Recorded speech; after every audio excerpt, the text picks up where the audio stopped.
Good morning. Well now, a lamp on a stand. Well, there we are. I've been contemplating it for a while.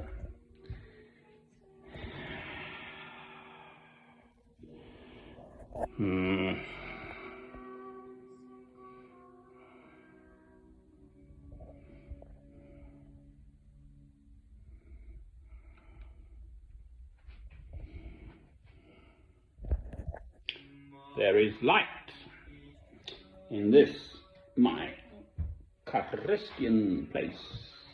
Amen. The light of Christ shining.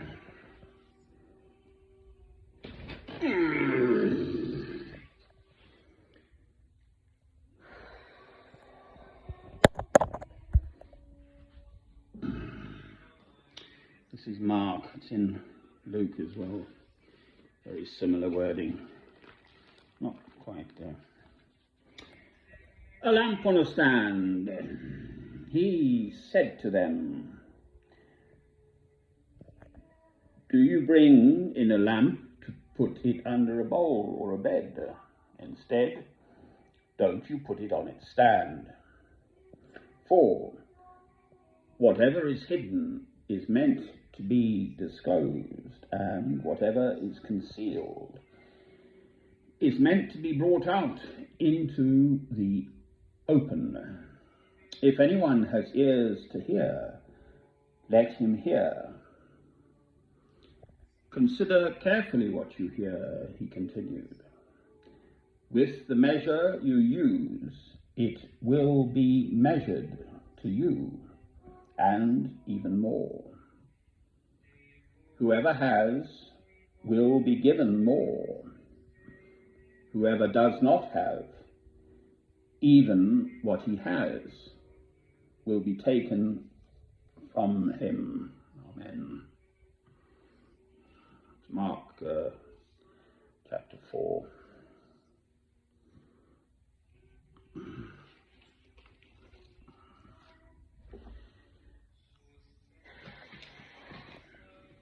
Well, it does trouble me. Here I am at 65 years old, approaching my 66th birthday soon, September, where the last day of July, so the 31st of July 2022, St Michael's Square, Alnwick, Northumbria, England.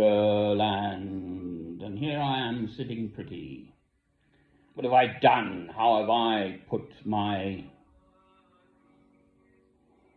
lamp on a stand? Well, I make these films, so potentially they are available to the whole world. I speak to people on and off all the time, as one meets people and so on. I try not to force my beliefs down anyone's throat. I work very hard at that, in fact. Not forcing. I am a Christian, I love God through Christ, but to have someone sort of imposing that upon you is anyone tries to do it to me, I tend to think, eh. But there's nothing I love more than getting into a conversation which then leads us to speak about our Christian faith. And it does happen, just somehow. Out of the blue, you meet someone, you have exchange a few words. It's England, so about the weather. Incidentally, in case you haven't spotted, it's just light, beautiful, light, gentle rain at the moment, which is lovely. Down south, they need it. I haven't had it. So, I'm in the northeast corner of England. So, this question of putting your lamp on a stand, not hiding it in a bowl under a bed. Well, I started making these films in 2008, and there are now, whatever the figure is, well over 3,500, getting on for 4,000 now. So that's me speaking as a Christian. Well, jolly dee.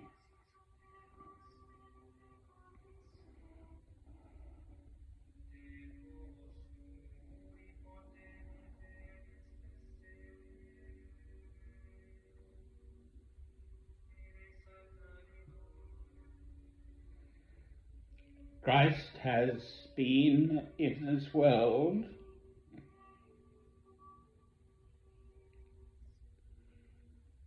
for 2,000 years, over 2,000 years. And look at it. So clearly, people don't hear. Who am I to think that my contribution will change anything?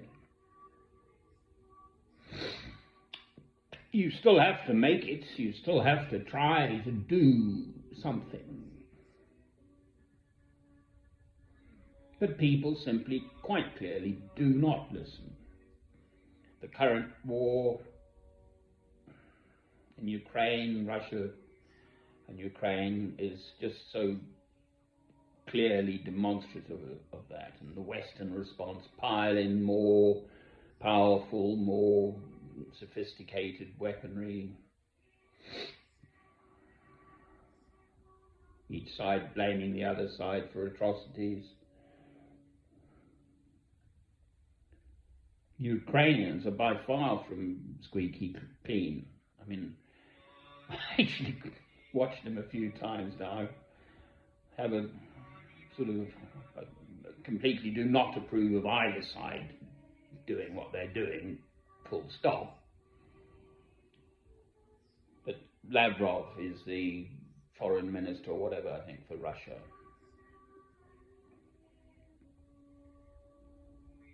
And I must confess to having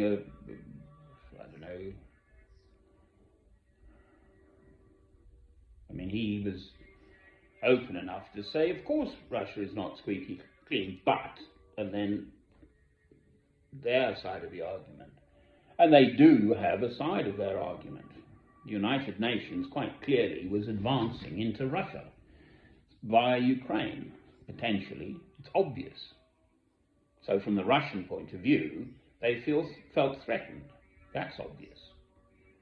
That's not to say what's going on is the right path.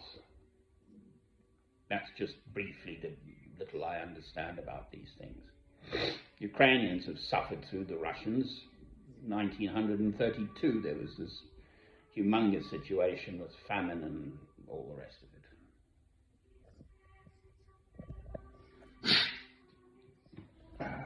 What do I know?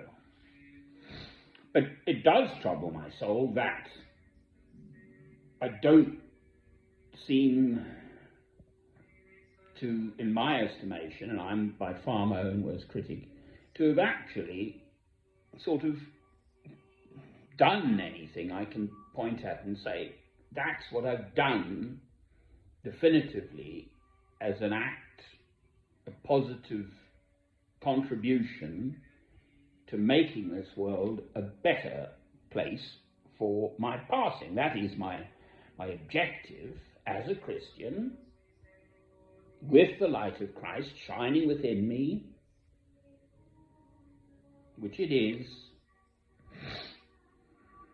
Yes, of course, albeit imperfectly. Obviously.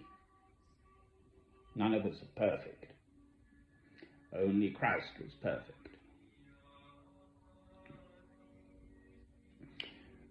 Nevertheless, it is shining. And so I just went through my films. I've got 6 channels.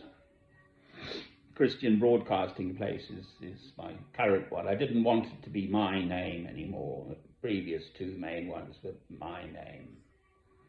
It's got to be more than just me.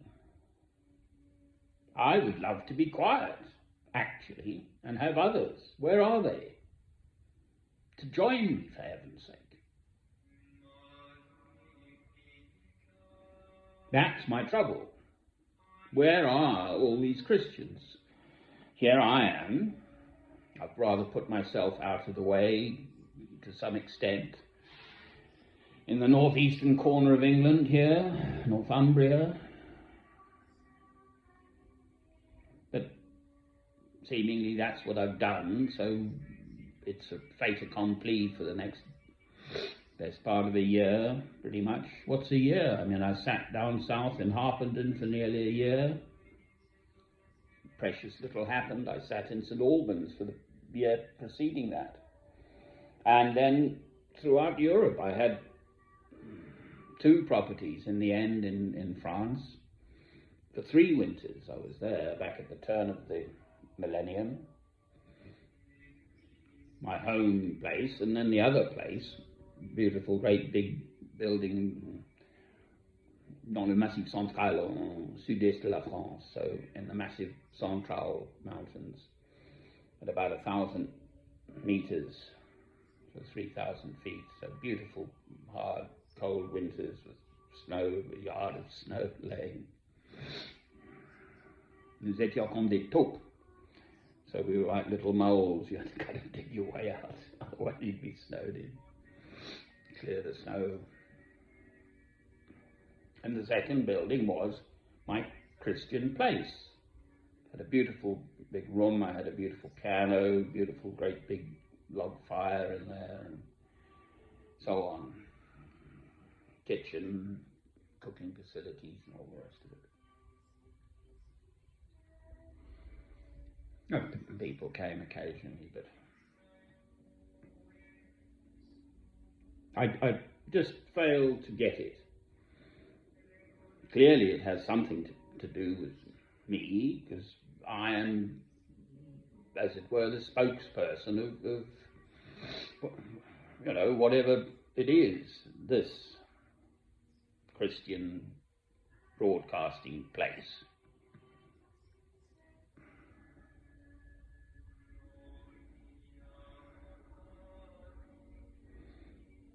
To a great extent, I live in a godless generation here in the West, but in England. By and large, faith is not a matter for daily living for most people. It is for me. Each day, as far as I'm concerned, is a prayer, a blessing from God. Each day, as in take up your cross and follow me each day. We're given this extraordinary blessing of life, and God can just take you overnight. I found myself, I have time and potter into YouTube and throw stuff up, and that film Porridge with Ronnie Barker and the others. But there was some called Godber, and the actor, Bleasdale, I think I might be right there. But apparently he had a jolly heart attack at the age of 31 or something ridiculous. Married with children, I think 2 children. What's all that about? And then the other one I do think about, because I love music, so is Jacqueline du Pré, the wonderful cellist who started getting multiple sclerosis from as young as the age of 28. And it took her at the age of only 42, so she couldn't even carry a teacup, for heaven's sake, and she was a cellist. Wow. You know, the most prominent cellist of her generation, quite frankly. Pau Casals is a very beautiful cellist too, a bit earlier. Pablo Casals to the west, but he was Pau Casals. Well, pot of tea, you see, first thing in morning. But as I carry my cup, I do think of her, and she couldn't. Imagine that. Your body's all tea. The nervous impulses from your brain to your fingers don't work. It's awful.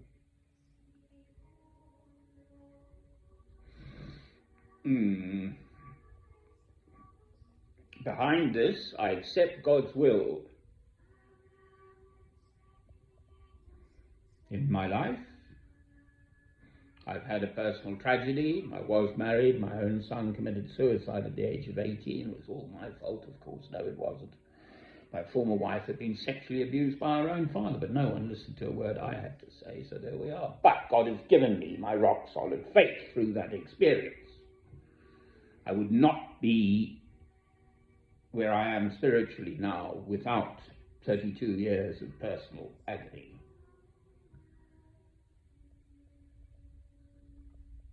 So fine. I just long to do more.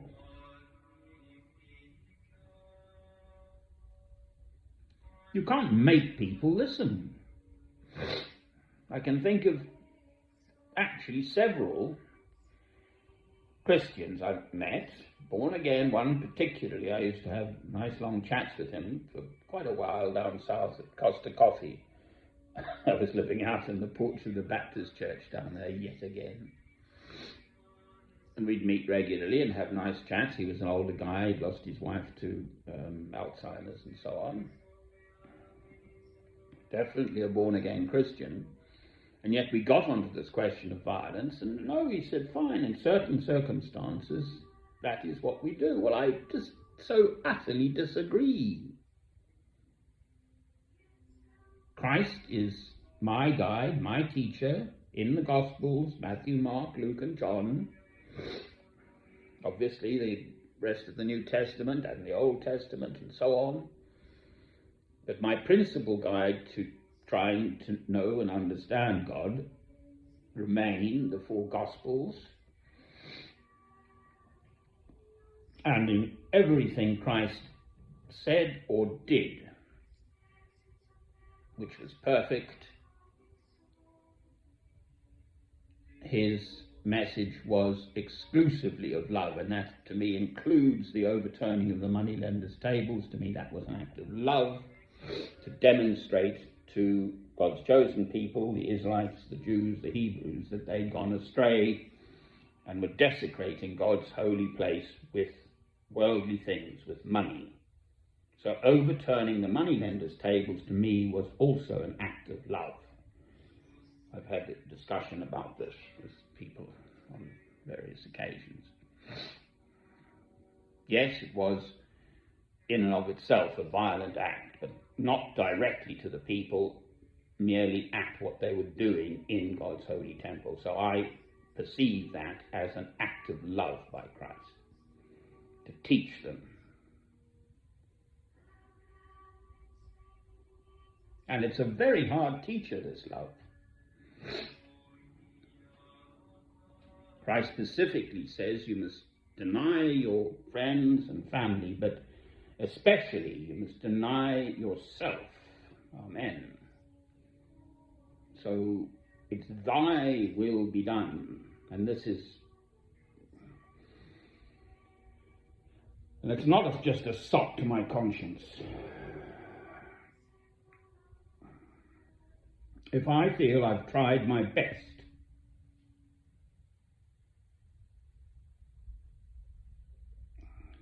to seek and find God's will for me, and yet here I am still, in my estimation, not doing enough, then there is a reason for that, to do with my own inner spiritual maturity, to do with the state of the world, and to do with God and his purpose for his world. So as and when the circumstances are right, I absolutely have this complete conviction that I will be put to God's service, and that I will be able to truly feel that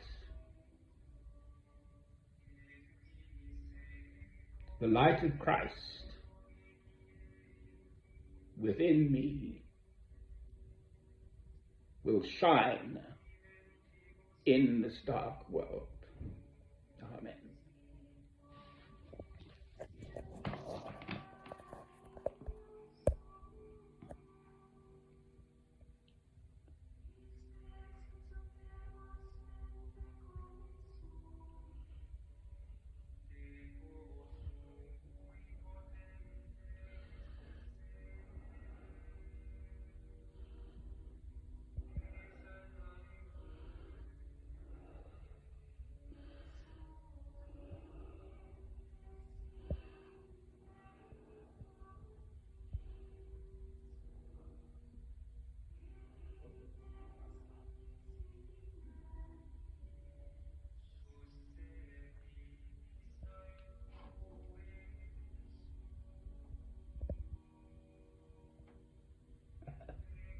That's a blackbird entrance breakfast on the window ledge.